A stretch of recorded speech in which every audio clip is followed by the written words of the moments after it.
In September of 1901, President William McKinley was assassinated. His vice president, Theodore Roosevelt, was sworn in to replace him. Roosevelt was 42 years old, the youngest man ever to hold the office of President of the United States. This week in our series, Morris Joyce and Shep O'Neill tell the story of President Theodore Roosevelt and his administration. Theodore Roosevelt became president at the beginning of the 20th century. It was a time of rapid changes in American society. The changes were a result of technology. Great progress had been made, for example, in transportation. Almost every American city had a street railroad or trolley. These systems were powered by electricity. Thousands of Americans owned automobiles, and Henry Ford was planning a low-cost version which even more people could buy. Great progress had been made in communications. There were telephones in almost every business office in the cities and in many homes, and Italian inventor Guglielmo Marconi had sent the first wireless message across the Atlantic Ocean. It was clear that the United States had made great progress in technology, yet many believed it had made little progress in social issues. These people felt America's natural resources were being misused. They felt America's farmers were poorer than they should be. They felt America's industries were unfair to workers. Since the late 1800s, a spirit of reform had been growing in the United States. It started among farmers and led to the creation of a new political party, the Populists. Then organized labor joined the movement. Then middle-class Americans. Not everyone agreed on ways to solve society's problems, but they were united in the belief that social progress had to be made. The future of American democracy, they said, depended on the success of the progressive movement. The man who came to represent the spirit of reform most of all was the new president, Theodore Roosevelt. Roosevelt was born to a wealthy family in New York City in 1858. He was a weak child with poor eyesight. He spent much of his time reading. When Theodore was 13 years old, he got into an argument with two other boys. He tried to fight them, but he was not strong enough. That incident was a turning point in Roosevelt's life. He decided to overcome his physical weaknesses through exercise and hard work. He lifted weights, ran long distances, and learned how to be a boxer. He continued these activities while he attended Harvard University. After college, Roosevelt married Alice Lee and returned to New York. He became active in the Republican Party. When he was just 23 years old, he was elected to the state legislature. Roosevelt quickly became known as a reform politician. He denounced all forms of dishonesty in government. Roosevelt's first political career did not last long. He withdrew after 4 years, following the deaths of his wife and mother. His sadness was so great that he could not continue. Roosevelt moved to a ranch in the Dakota Territory of the American West. He began to raise beef cattle. At first, the local cowboys laughed at him. They called him Four Eyes because he wore eyeglasses. They stopped laughing when they found he could do the hard work of a cowboy as well as any of them.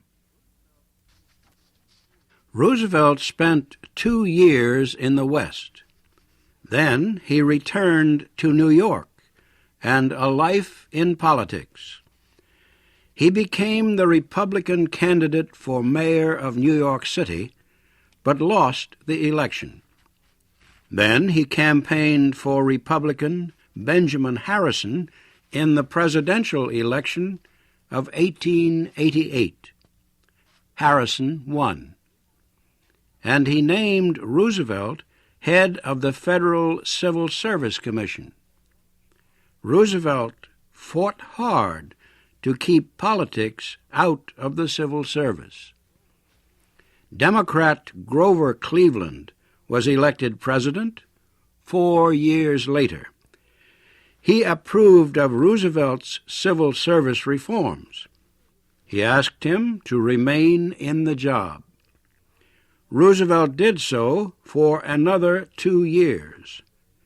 Then he became Commissioner of Police in New York City. Once again, he pushed for reforms. He removed policemen found guilty of receiving illegal payments. In 1897, President William McKinley named Theodore Roosevelt Assistant Secretary of the Navy. The United States went to war against Spain a year later. Roosevelt wanted an active part in the war, so he resigned and joined the Army. He organized a force of horse soldiers known as the Rough Riders. They were honored for bravery in the Battle of San Juan Hill in Cuba. Roosevelt was now a war hero. Republican Party leaders in New York thought he would be the perfect candidate for governor. Teddy, as the public called him, won a close election. He soon made clear he would not take orders from party leaders. The new governor proposed controls on businesses. His main targets were companies that supplied the public with water, electricity, and natural gas. He demanded changes in the food and drug industries, and he shortened the workday for women and children. The public praised Roosevelt's reform efforts. Local party leaders did not. As one said, "I do not want him raising hell in my state any longer." Local leaders decided the best way to get him out of New York politics was to support him for Vice President of the United States. The office gave a man very little voice or power in politics. Roosevelt did not want the job for that reason. By then, he wanted just one thing: to be President of the United States. He was sure being Vice President would ruin his chances. But he accepted the nomination at the National Convention.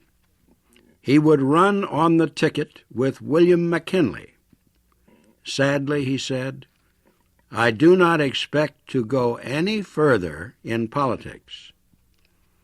Several months after he was sworn in as Vice President, he was sworn in as President. William McKinley was dead. Theodore Roosevelt became president as the result of an assassin's bullet. Roosevelt promised party leaders that he would continue McKinley's policies. He said he would move slowly in making any changes. In his first message to Congress, President Roosevelt offered a few new proposals. He asked for a Department of Commerce and Labor to deal with industrial problems. He called for a stronger Navy and for limits on immigration. And he proposed building a canal in Central America to link the Atlantic and Pacific Oceans. Businessmen who feared the worst when Roosevelt became president began to breathe easier. It seemed he was not going to push for reforms after all.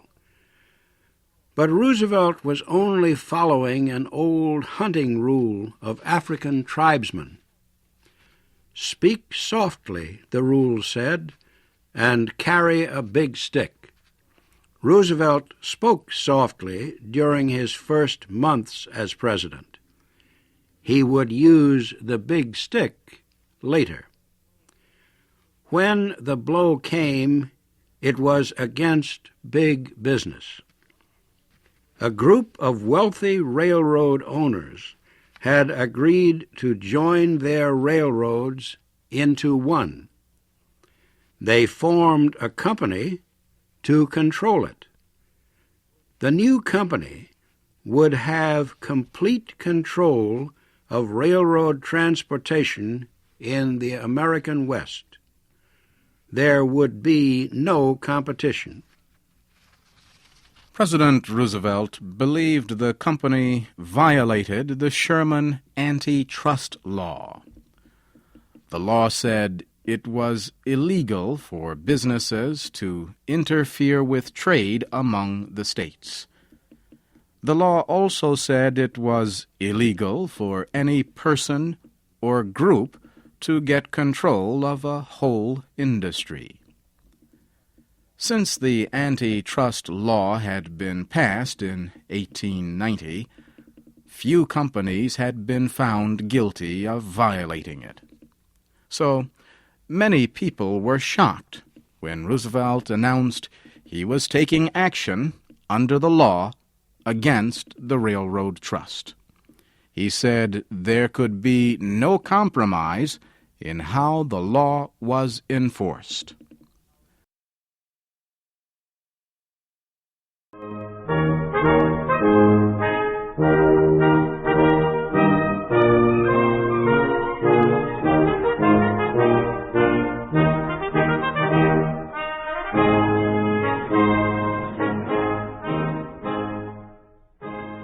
Thank you for watching. Can you do me a favor? Please leave a comment in the comments section below. That would really help. Thank you, and see you again soon.